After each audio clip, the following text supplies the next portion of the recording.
Vamos falar agora sobre a situação das mulheres com filhos durante essa quarentena no país, porque muitas têm dúvidas, né, sobre o trabalho, a maternidade nesse período. E aí, continuar ou não com as atividades? É a Gabriele Lanza que vai trazer todos esses esclarecimentos, vai conversar com o advogado também. Não é isso, Gabi?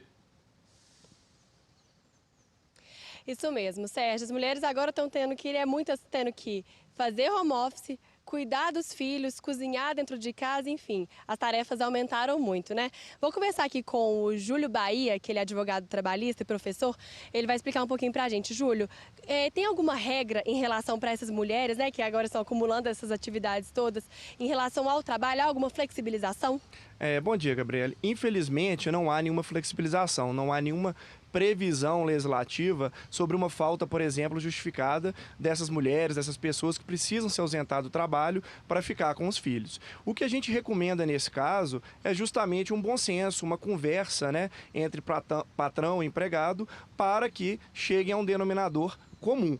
Existem algumas regras na medida provisória 927, recentemente editada pelo governo, que podem ser usadas como alternativas. Uma delas é justamente o banco de horas. Então, se a pessoa às vezes não consegue ir num dia, mas consegue em outro, aquelas horas, né, do dia da ausência podem ser computadas no banco de horas e depois repostas. Mas não existe, insisto, né, uma legislação autorizando a falta para que a pessoa possa ficar em casa cuidando dos filhos. O pedido de férias antecipadas pode ser uma opção? Sim, as férias antecipadas também estão previstas aí na medida provisória 927 e serve inclusive para aquelas pessoas que ainda não têm um ano de trabalho, um ano de casa. Essas férias então podem ser antecipadas e também é uma alternativa para solucionar esse problema.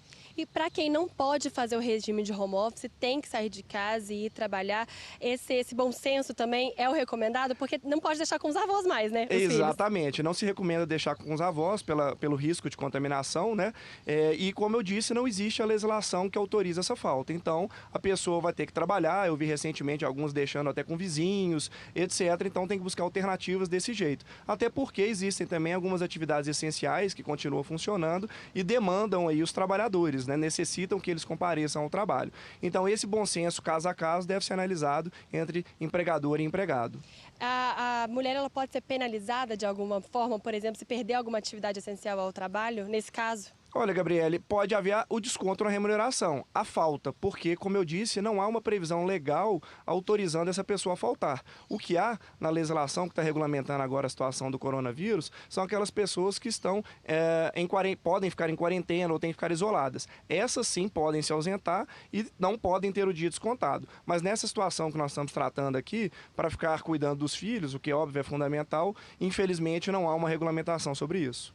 Ok, Júlio, te agradeço muito pelas informações, aqui essas orientações do Bom Dia Minas super importantes, né, Agradeço. Sérgio? Porque tem gente que, de fato, não pode parar as atividades e aí tem que começar a fazer meio que malabarismo, né? Lidar aí com a vida profissional, a vida pessoal em tempos de coronavírus, que são tempos aí extraordinários, né?